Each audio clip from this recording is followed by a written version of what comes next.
Alfonso Méndez, un sacerdote jesuita, llegó al África como el nuevo patriarca de la iglesia etíope. Estaba ansioso de borrar las tradiciones de la iglesia etíope, especialmente el descanso del sábado. Urgido por Méndez, el emperador Sucenios, mediante una proclamación, exigió que su pueblo trabajara en sábado, profanando así el día santo. Resultó ser un grave error. Los clérigos y laicos, todos se volvieron en contra de él. No aceptaron su proclamación. Únicamente los nobles, el rey y sus cortesanos de palacio eran los únicos que guardaban la fe romana. Por todo el territorio se levantó una violenta ola de protestas. La gente se rebeló. Rehusaron abandonar su religión tradicional. Sucenios vio que sus buenas intenciones provocaron una amarga guerra civil. Hubo miles de bajas. Pero desde el caos y el derramamiento de sangre se oyó la voz de la razón. Fasílidas, uno de los hijos de Sucenios, habló a su padre diciendo: «Mira cuánta gente has matado. ¿A cuántos más vas a matar todavía? No son paganos, ni son musulmanes. Es nuestra gente. Algunos de ellos son sus propios parientes». Y así convenció a su padre del error que cometía. Finalmente, Sucenios promulgó otro edicto diciendo: «Cuando acepte la fe romana, creí que eso era bueno para el pueblo. Pero ahora hasta los campesinos ignorantes eligen morir por preservar su tradición antes que aceptar la nueva fe. Por lo tanto, abdicaré y entregaré mi reino a mi hijo Fasílides. De ahora en adelante, dijo, ustedes son libres de adorar como quieran. En sus iglesias, en sus comunidades, están libres». Aún hoy, la observancia del sábado junto con el domingo es común en Etiopía, la nación con la historia más larga en el mundo de observancia cristiana del sábado.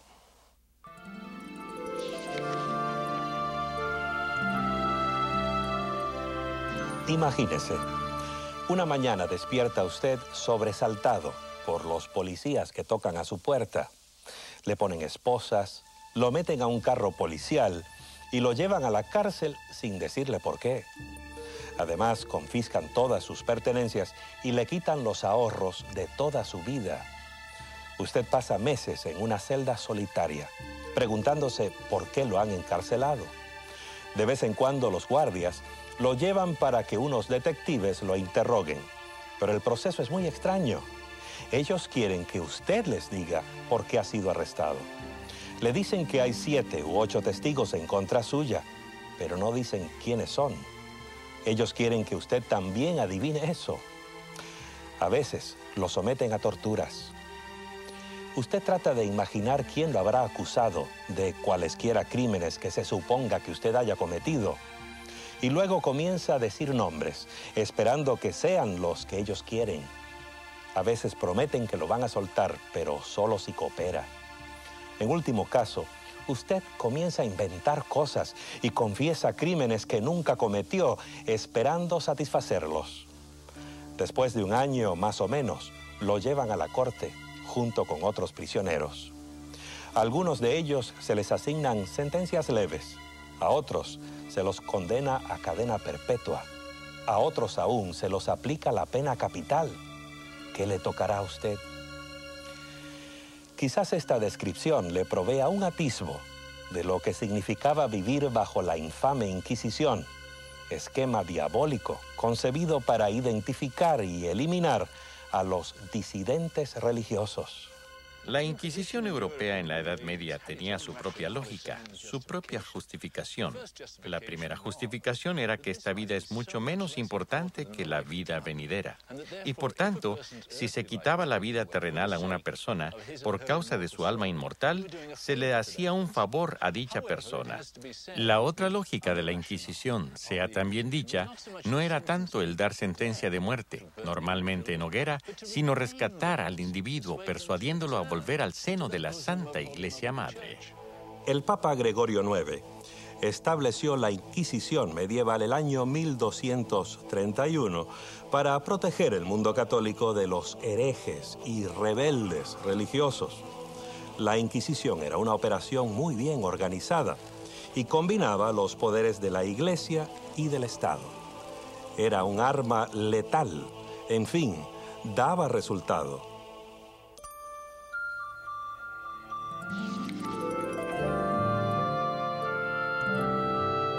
En 1469, el casamiento de Fernando e Isabel unió los reinos de Castilla y Aragón en el Reino Unido de España. Estos mismos reyes son los que en 1492 mandaron a Cristóbal Colón en su viaje de descubrimiento. Dichos reyes eran católicos militantes. De hecho, se los llama los reyes católicos.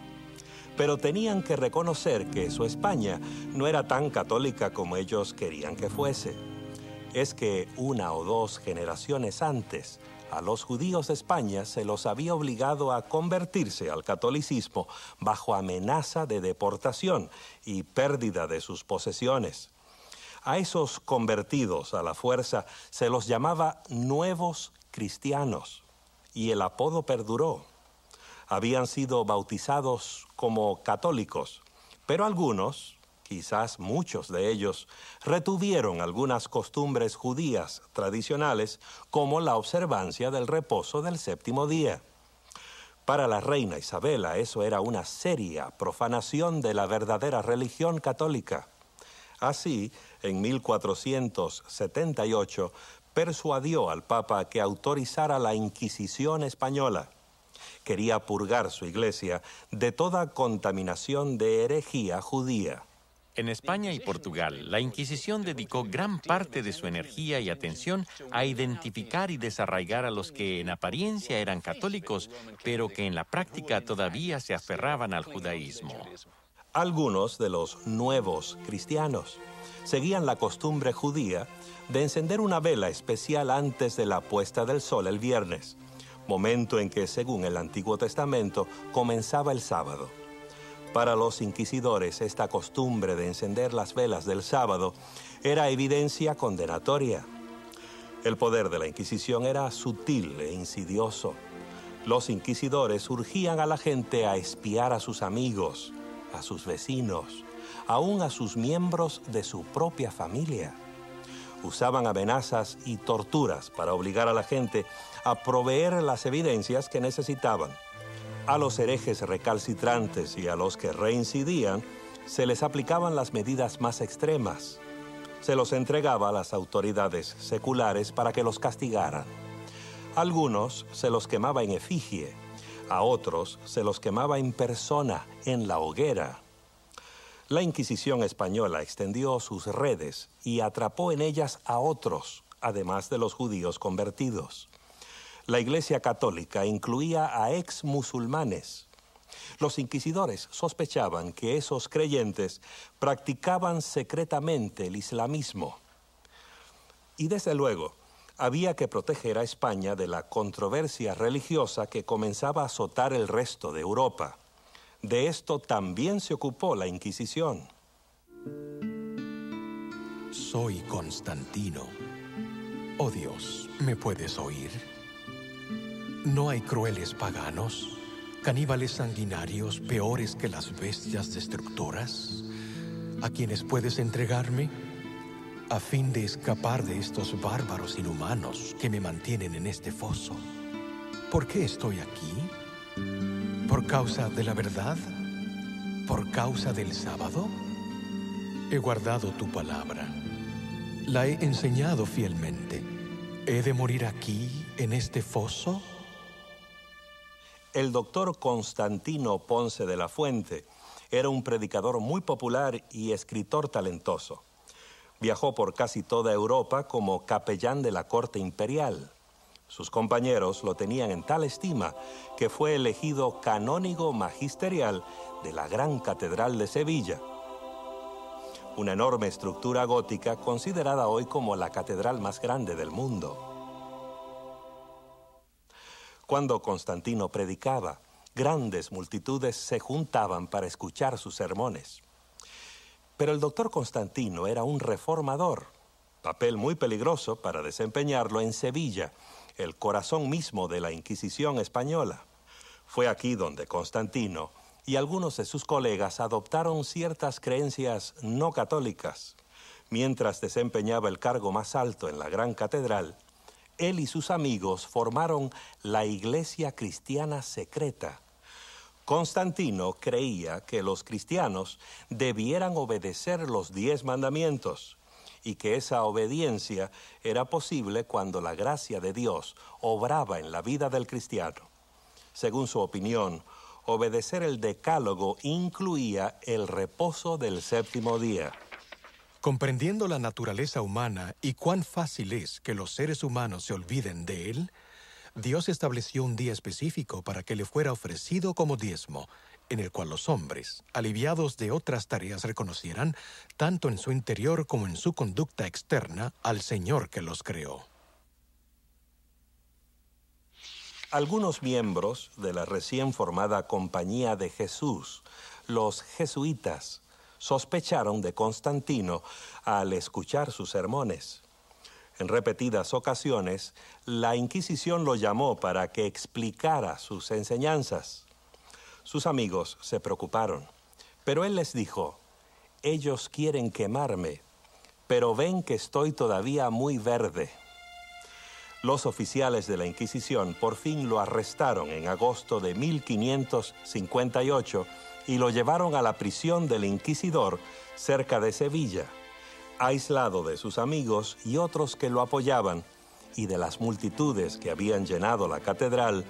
Constantino Ponce de la Fuente pasó sus últimos días sufriendo en una deplorable trampa mortal. No hubo público que escuchara sus palabras finales cuando murió en febrero de 1560, una víctima más de la Inquisición española.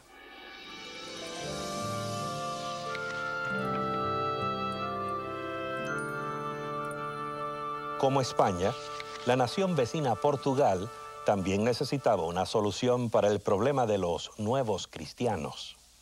En ese país la Inquisición comenzó en 1536 y no terminó sino hasta bien entrado el siglo XIX. Sus 300 años de tiranía y opresión estuvieron marcados por inconcebible crueldad y violencia. Algunos registros que sobreviven hoy incluyen largas listas de víctimas, descripciones meticulosas que documentan las tragedias humanas en resúmenes fríos y breves. Uno de los capítulos más siniestros de esta Inquisición se escribió lejos de Portugal, en el extremo oriente de India. ¿Cómo habrá llegado la Inquisición allá? Veamos. A fines del siglo XV, Vasco da Gama había navegado por el extremo sur de África hasta la India, abriendo la ruta marítima desde la costa atlántica de Europa hasta el oriente. El gobierno portugués rápidamente se adjudicó derechos sobre ciertas porciones claves de la India. Era un nuevo mundo de oportunidades. Al final, muchos nuevos cristianos emigraron allá, esperando hallar una nueva vida lejos de los inquisidores. Los conversos, o más exactamente en portugués, os novos cristãos, abandonaron Portugal con destino a la India, principalmente en los años 1530 y 1540, mayormente por razones religiosas.